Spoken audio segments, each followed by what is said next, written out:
better. So next we have Brandon Reed coming up. Brandon Reed, as you all know, 25 years old, making 6 figures in Primerica, right? He's the #1 licensing base shop in Texas, I believe. Which is huge, because you can't just recruit a bunch of people you don't get a license. You can't override an IBA, right? So you have to process it, right? So we got Brandon Reed, made $18,000 last month. We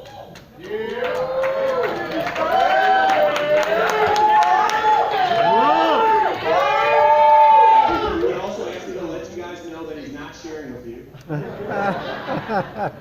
you can get your own. So if you guys would help me welcome the great Brandon Reed. Oh,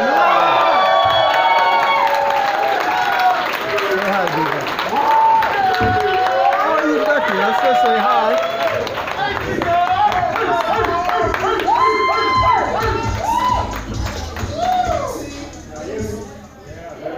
Cool. I used to have my guy Israel mic me up. How's everybody feeling? Good. Y'all want to talk about licensing and making money?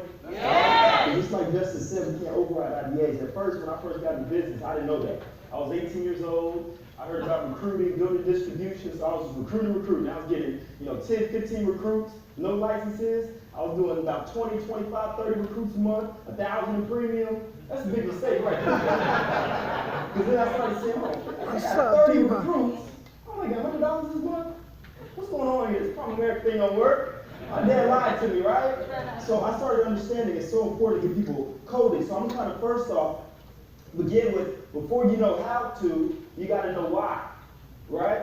So before you can learn exactly how or why you're supposed to go out and get codes, you got to know why to lead to the how. Does that make sense? Yeah. Cool. So first off, 2015, I had 59 and a half codes for that year. 38 codes, 39,000 cash. I was probably like a division around that time, or maybe just going regional. So 38 codes, 39,000 cash.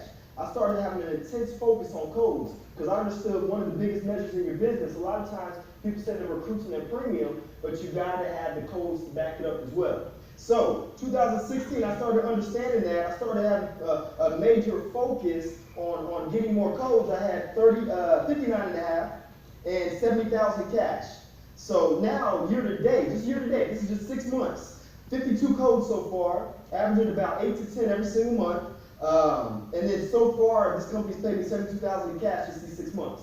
So wouldn't you guys agree, the more codes you increase your codes, you increase your cash? Yes. Absolutely. So there's a formula, because one thing, I was always a math guy, so there's a formula in our business to tell you exactly how to pretty much predict your income. And it is 15% of your licensed codes will write 2.2 sales every month.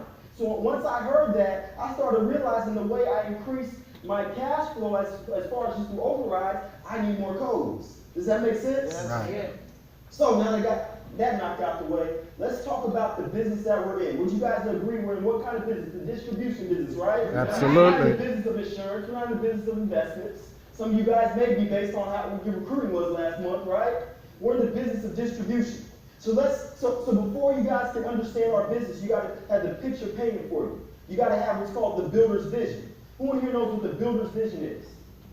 Nobody. Well, some of the big dogs, I know they do. So the builder's vision, is to have a large number of outlets. Would you guys agree that's important? A large number of outlets? And a large number of clients using a variety of products and services. Isn't that Primerica? Yeah. Recruit, train, and develop people that can go distribute products, right?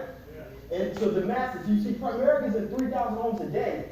Is that big? Yeah. That's why companies like Vivint want to partner up with us. What's Vivint got to do with financial services, right? Home automation, home security. Because we have the ability to be in 3,000 homes a day. You see Walmart, when they probably just did grocery, somebody, implemented being able to do oil changes, they probably thought, well, that's a grocery store. Why are they doing oil changes? Why are they doing people's nails? You see, because they're not in the business of the products and services. They're in the business of distribution.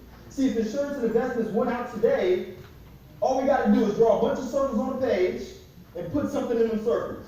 We can sell orange juice. I guarantee you the person that's going to make the most money selling orange juice is going to be Charles White, because why? He has more circles than you. Right? Does that make sense? Yeah. So one thing I learned early was the power of distribution, and that's what got me to have an intense focus on codes. So, one thing I heard that McDonald's sells more toys than Toys R Us. Anybody know that? They sell more toys than Toys R Us. Why? You think the Happy Meal toys is the best toys? It's simple stuff, right? But it's because they have more outlets. McDonald's sells more McDonald's, but Walmart is the #1 seller of bananas.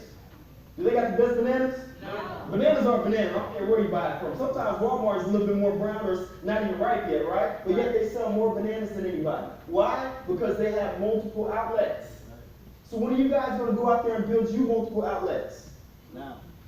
A couple people are saying now, right? You got to have that intense focus on getting licenses. It's so critical. So let's talk about 3 keys. The 3 keys to change your mindset from, so maybe you guys have a recruiting mindset, but you don't have a licensing, a codes mindset. So the things you got to do, of course, it all stems from recruiting. You got to have massive recruiting. You guys got to hear a lot of the speakers below RVPs that talk about what they're doing to have recruits going on in their organization. One guy I want to shout out real quick is doing an incredible job. First month in the business, he finished with 12 recruits, double-digit recruit, Andrew Fitch. Right there, there he goes, right there with his hands going. Y'all watch out for him.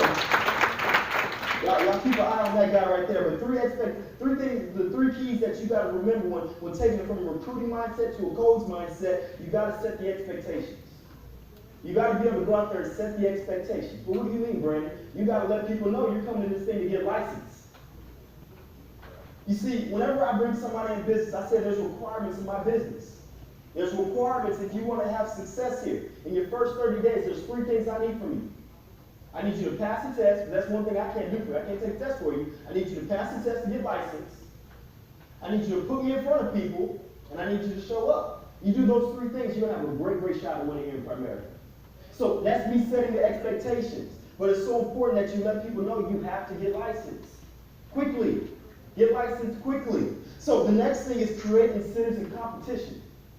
We have tons and tons. There's just randomly, I'll have a lot of people in class. Like last week we had, I don't know, maybe 10 to 12 people in the licensing class. And I said, first person pass the test, I'll throw you $100. That's a pretty good incentive.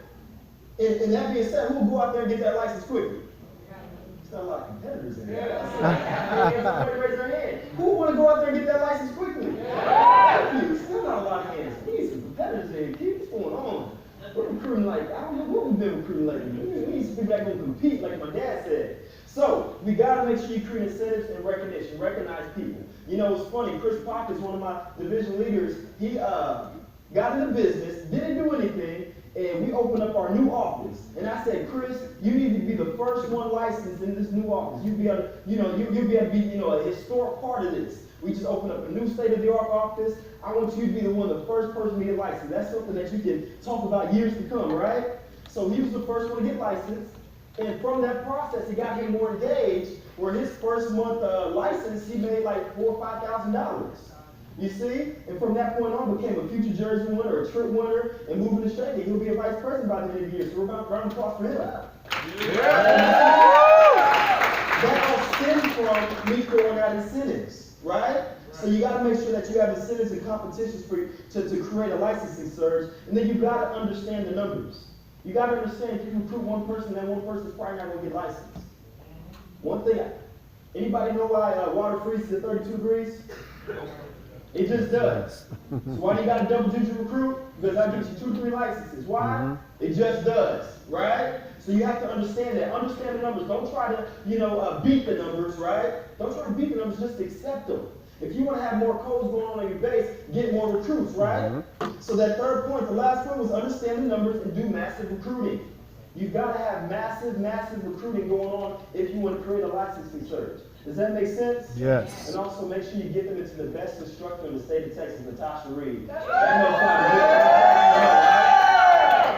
helps as well, being able to have a great instructor like that. So, need some water. I wish something like that. So with that being said, make sure that you guys go out there, recruit the masses, get them licensed. We said recruit masses, get them to pass, or get them in class and get them to pass. Because at the end of the day, like Justin said earlier, we do not override IBAs. Has anybody figured that out yet? Yes. We do not override IBAs. So make the effort to go out there, get people licensed, get them trained and developed, so you can create that leverage, you can create that residual income, and you'll really be able to take advantage of what you're here in Primerica for. Thank y'all so much.